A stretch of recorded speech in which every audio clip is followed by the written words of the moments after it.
Hello everyone and good morning. My name is Vivek Sharma and today we're going to discuss about four major articles. OBC's creamy layer is the first article that we have to discuss here. Then State Economic Forum portal, we're going to talk about this. Then third article we're going to talk about urgent need of clean air. And last we're going to talk about Saturn's new moons. तो आइए एक एक करके इन सभी topics को detail में discuss करते हैं. फर्स्ट टॉपिक में we have to understand India में हम ओबीसी यानी अदर बैकवर्ड क्लासेस को भी रिजर्वेशन प्रोवाइड करते हैं. अब इस रिजर्वेशन में एक सबसे बड़ी प्रॉब्लम होती है कि इसमें हम इंट्रोड्यूस करते हैं एक क्रीमी लेयर का कॉन्सेप्ट. अभी जो क्रीमी लेयर का कॉन्सेप्ट है इसमें 1993 में जब इनिशियली इसे इंट्रोड्यूस किया गया था तो ये कहा गया था कि जिसकी भी सैलरी, जिस फैमिली की सैलरी 1 लाख रुपए से ज्यादा है उन फैमिलीज को ओबीसी कोटा का जो बेनिफिट है वो नहीं मिलेगा, सो दैट जो डिजर्विंग कैंडिडेट्स है उनको इसका बेनिफिट मिल सके.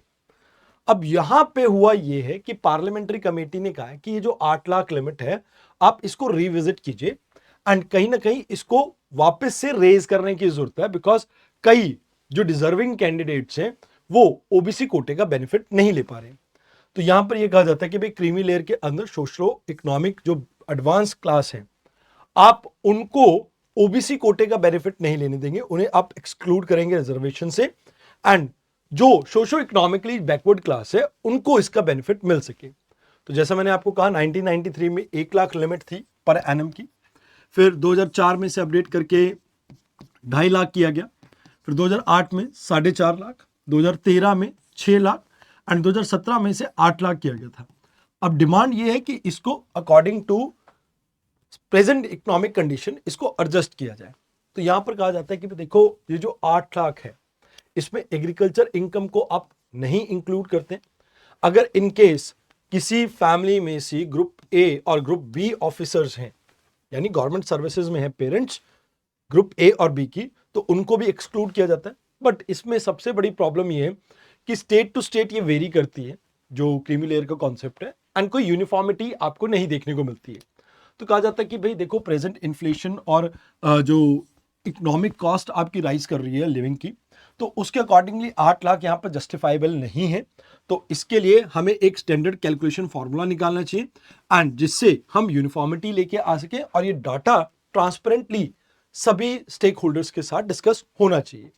तो कहते हैं कि भाई देखो अगर आप इस डिमांड को मानते हैं तो इससे कहीं ना कहीं रिजर्वेशन में बेनिफिट मिलेगा और इससे इनइक्वालिटी रिड्यूस करने में आपको हेल्प मिलेगी. प्रेजेंट जो इकोनॉमिक कंडीशन है यानी इन्फ्लेशन प्रेशर, आप कहीं ना कहीं उसके अकॉर्डिंगली इस पूरी लाइक इनकम को एडजस्ट कर पाएंगे एंड इससे हो सकता है पॉलिटिकल सपोर्ट भी गवर्नमेंट को मिले या जो भी लाइक पॉलिटिकल बेनिफिट मिल सकता है अलग अलग पार्टीज को, they try to maximize that. Now challenges इसमें क्या है, देखिए जो आप ये मान के चलो कि जो बेनिफिट है ये कुछ हद तक डिल्यूट हो जाएगा, क्योंकि देखिए अभी भी बहुत सारी फैमिलीज ऐसी हैं जिनकी monthly income yearly income 8 lakh से बहुत कम है. मतलब अगर आप ये मान के चलो 1 लाख रुपए आप कमा रहे हो इंडिया के अंदर तो आप टॉप 20% पॉपुलेशन के अंदर आते हैं. तो कहीं ना कहीं अगर आप इस चीज को देखें तो यहां पर ये जो 8 लाख की रेंज है ये ठीक है एंड कहीं ना कहीं आप ये मान के चलो कि गवर्नमेंट रिक्रूटमेंट और एजुकेशन कोटा में इसका फाइनेंशियल इंप्लीकेशन आपको देखने को मिलेगा. बिकॉज अगर आप इसको चेंज करते हैं तो कहीं ना कहीं आप ये मान के चलो कि जो डिसएडवांटेजेस सेक्शन के जो पर्सन है आप उनको कहीं ना कहीं साइडलाइन कर रहे हैं. अब यहां पर वे फॉरवर्ड हमारे पास क्या होता है, कहते हैं कि स्टेक होल्डर से कंसल्ट करो, वेरियस ओबीसी ग्रुप्स हैं इंडिया के अंदर, उनके जो लीडर्स हैं प्रोमिनेंट पर्सनालिटीज हैं उनके साथ डिस्कस करो what changes we need to brought. तो उसको कहीं ना कहीं हम कर सकते हैं, इंगेज करो ओबीसी ऑर्गेनाइजेशंस के साथ. फिर पीरियोडिकली आप इसको रिव्यू कीजिए और इसे ना ऑटोमेटिक रिवीजन पे डाल दीजिए. मतलब आप एक ऐसा मैकेनिज्म बिल्ड कर दीजिए जो ऑटोमेटिकली इन्फ्लेशन और पर कैपिटा इनकम को ध्यान में रखते हुए इस चीज को ऑटोमेटिकली अपडेट करता रहे, जहां पर गवर्नमेंट का इसमें से थोड़ा कम हो जाए, कोई ट्रांसपेरेंसी आनी चाहिए उसमें. फिर वेरियस स्टेट में कैलकुलेशन को लेकर जो डिस्क्रिपेंसी देखने को मिलती है उस डिस्क्रिपेंसी को आपको खत्म करने की जरूरत है. आपको और ज्यादा कहीं ना कहीं रिजर्वेशन के अंदर ट्रांसपेरेंसी लाने की जरूरत है एंड कहीं ना कहीं आपको यहाँ पर टारगेटेड वेलफेयर प्रोग्राम लेके आने चाहिए, खासकर ओबीसी के अंदर जो वीकर सेक्शन है उनके भले के लिए। तो अगर आप ऐसा करते हो तो काफी हद तक आप इस प्रॉब्लम को सॉल्व कर सकते हैं। Now let's talk about next important initiative, that is NIT, नीति, NCAER। बेसिकली ये क्या है? इसका फुल फॉर्म है national council of applied economics research. अब गवर्नमेंट क्या कर रही है पिछले 10-12 सालों का, स्टार्टिंग फ्रॉम दी 10-20 सालों का, 30 सालों का, स्टार्टिंग फ्रॉम 1990s टिल 2023, जो फिस्कल डाटा है, जिसमें आप ये मान के चलो कि स्टेट वाइज उनकी इकोनॉमी कैसे चल रही है, सोशल और फिस्कल डाटा, इस सब को यहां पर अपग्रेड किया जा रहा है एक डिजिटल प्लेटफॉर्म के ऊपर, एक पोर्टल के ऊपर, जिससे आपको स्टेट की comparatively like every aspect, socio economic and financial aspect के बारे में एक प्रॉपर नॉलेज मिल सके।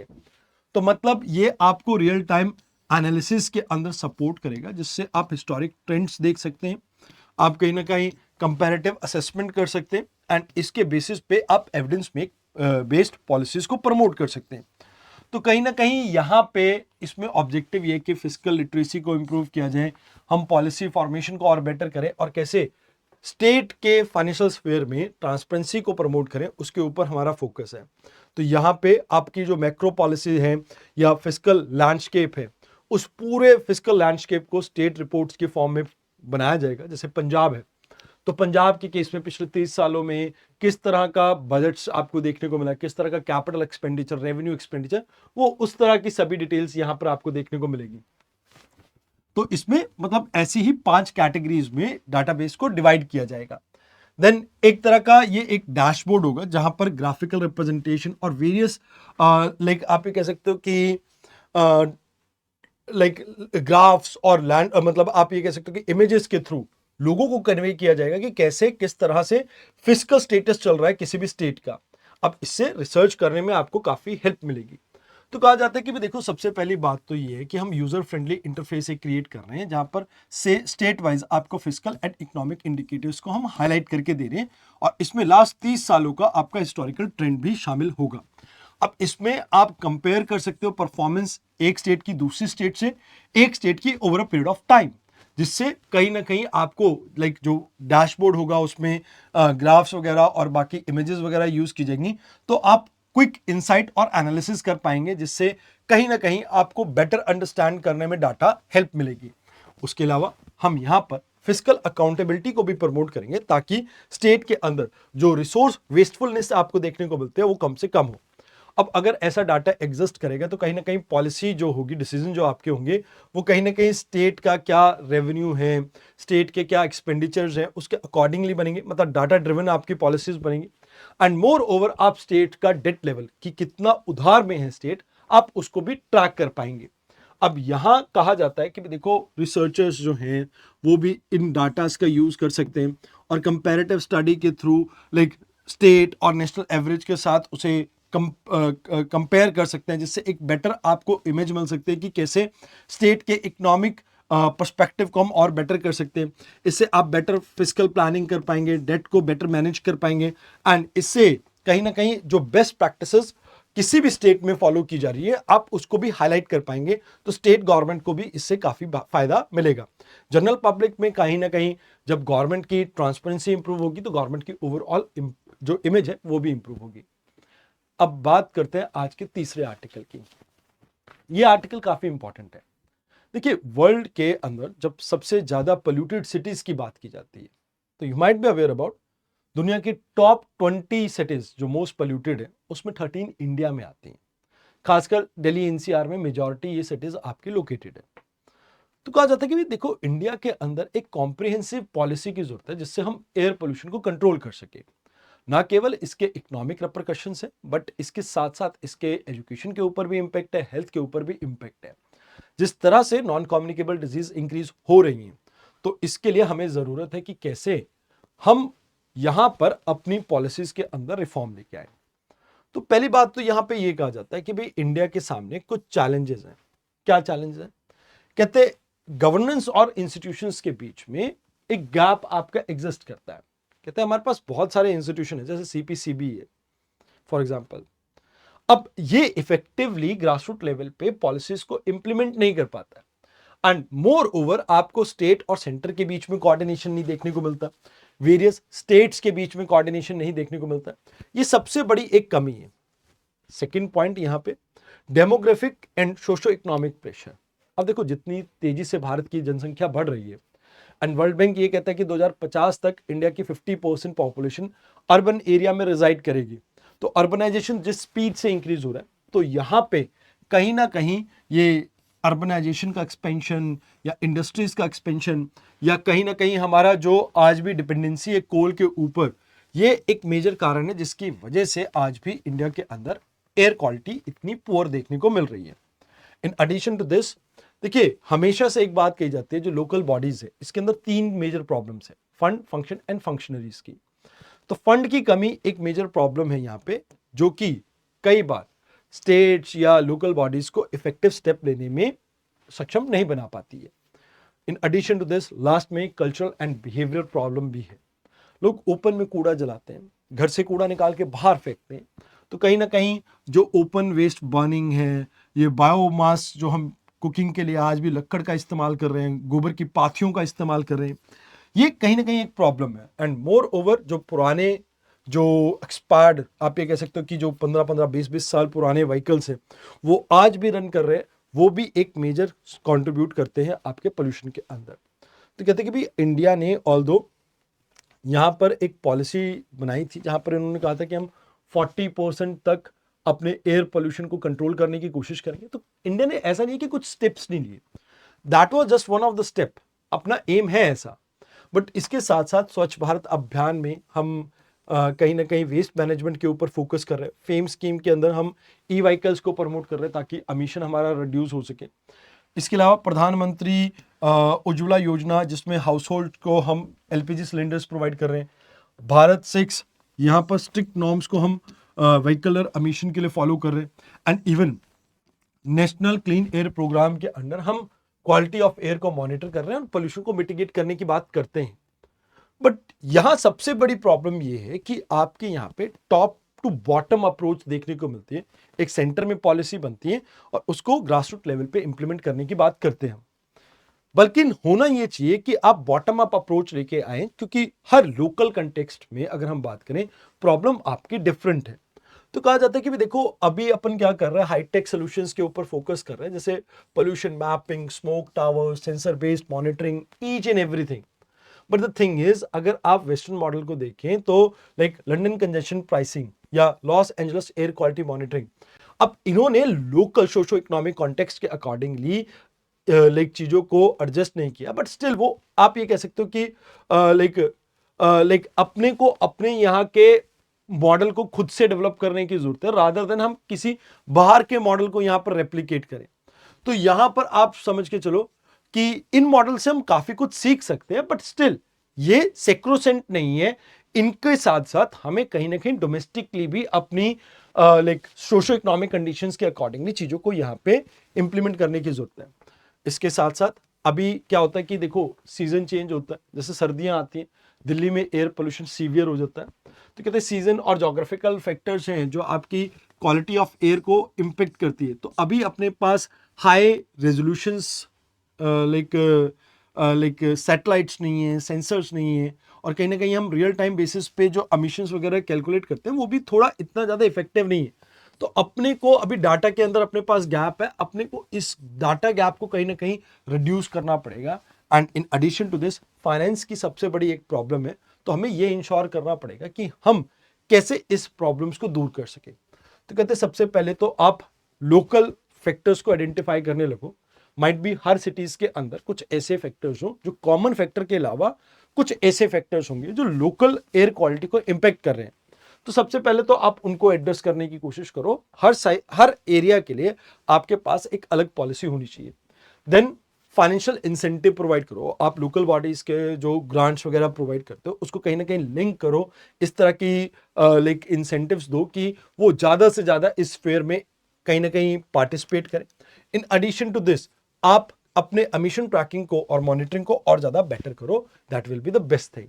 तो कहते जैसे चाइना ने किया, कहते चाइना ने कोल प्लांट्स को बंद किया और 22 लाख करोड़ अपने अर्बन एयर क्वालिटी के लिए स्पेंड किए। ब्राजील की बात की जाए तो ब्राजील ने वेस्ट मैनेजमेंट के लिए लोकल कम्युनिटीज के साथ पार्टिसिपेट किया, जिससे एमिशन रिडक्शन देखने को मिला। लंदन में भी उन्होंने कोल की ऊपर बैन लगा दिया और हाई क्वालिटी हाई टेक्नोलॉजी के ऊपर फोकस किया एयर क्वालिटी को मॉनिटर करने के लिए। तो कहते हैं इंडिया इनसे बहुत कुछ सीख सकता है, जहां पर इंडिया में अभी भी मेजॉरिटी जो हमारी इलेक्ट्रिसिटी है वो कोल से जनरेट होती है।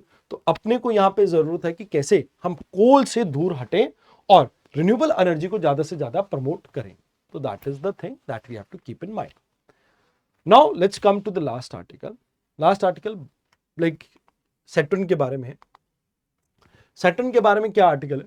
अभी सैटर्न के 128 नए मून्स डिस्कवर किए गए हैं। अब टोटल सैटर्न के जो मून है 274 हो चुके हैं। अभी रिसेंटली इंटरनेशनल एस्ट्रोनॉमिकल यूनियन ने इसे कंफर्म किया। अब वैसे ये हवाई में बेस्ड एक आपका कनाडा फ्रांस हवाई टेलीस्कोप है, जिसके थ्रू 2023 में इस ऑब्जर्वेशन को देखा गया था एंड बाद में इसको कंफर्म किया गया। अभी कहा जा रहा है कि भी ये स्टेबल ऑर्बिट में है। इस चीज को कंफर्म करने में लगभग इनको 2 साल लग गए। एंड यहाँ ये कहा जा रहा है कि भाई देखो, एस्ट्रोनॉमी और एस्ट्रोफिजिक्स के अकॉर्डिंगली नेमिंग का जो राइट है वो कहीं ना कहीं एडवर्ड एस्टन के पास है, जो जिन्होंने इसकी डिस्कवरी की थी। अभी कहा जाता है कि भाई इसकी जो शेप है वो इरेगुलर है, थोड़ा टिल्ट वगैरह भी देखने को मिलता है एंड ये आपके रेट्रोग्रेड मोशन में, मतलब जैसे नॉर्मल जो मून की डायरेक्शन है उससे थोड़ा अपोजिट डायरेक्शन में ये घूम रहे हैं। In addition to this, normal जो टाइटन है या अगर आप बाकी मून्स की बात करें वो 2 मिलियन माइल्स की दूरी पे हैं सैटर्न से, बट ये काफी ज्यादा दूरी पे आपके लोकेटेड है। दैट्स व्हाई इनको आइडेंटिफाई करने में इतना टाइम लग गया, इतना समय लग गया। अब यहां आपको याद रखना है कि भाई सैटर्न के पास बहुत सारे अपने मून्स हैं एंड फ्रिक्वेंटली हम इन मून्स को ऑब्जर्व करते हैं, जैसे जेम्स वेब टेलीस्कोप के थ्रू इनकी कॉम्पोजिशन और ओरिजिन को हम समझने की कोशिश करते हैं। अब छोटा मोटा फैक्ट की बात करें तो जैसे सैटर्न के आसपास आपको रिंग देखने को मिलते हैं, वो आइस और रॉक पार्टिकल्स की बनी हुई है। सैटर्न के बहुत सारे मून्स हैं, उसमें से एक मून है टाइटन। टाइटन पे कहा जाता है कि मिथेन की लेक आपको देखने को मिलती है। जनरली सैटर्न आपका गैशियस और रॉकी, मतलब गैशियस कंपोनेंट से बना हुआ है बट उसकी कोर रॉकी है, मतलब पत्थर की बनी हुई है। अब आज की डिस्कशन के ऊपर बेस्ड आपके ये 2 क्वेश्चन है। मैं आपसे रिक्वेस्ट करूंगा यहां पे आप एक बार इसका स्क्रीनशॉट ले लीजिए एंड कोशिश कीजिए कि डेली बेसिस पे इन क्वेश्चन के आंसर आप लिखना स्टार्ट कीजिए। अगर आपको कोई भी प्रॉब्लम हो आंसर राइटिंग को लेके, तो आप क्या कर सकते हैं, मुझसे टेलीग्राम पे ज्वाइन कर सकते हैं @VIVEK1810। इसके थ्रू मैं आपकी जो क्वेरीज होती हैं इस टॉपिक से रिलेटेड, जो भी आज मैंने आपको करवाया, मैं उनको सॉल्व कर पाऊंगा। तो आज के लिए इतना ही था। धन्यवाद। आई होप आपको आज की डिस्कशन अच्छी लगी हो।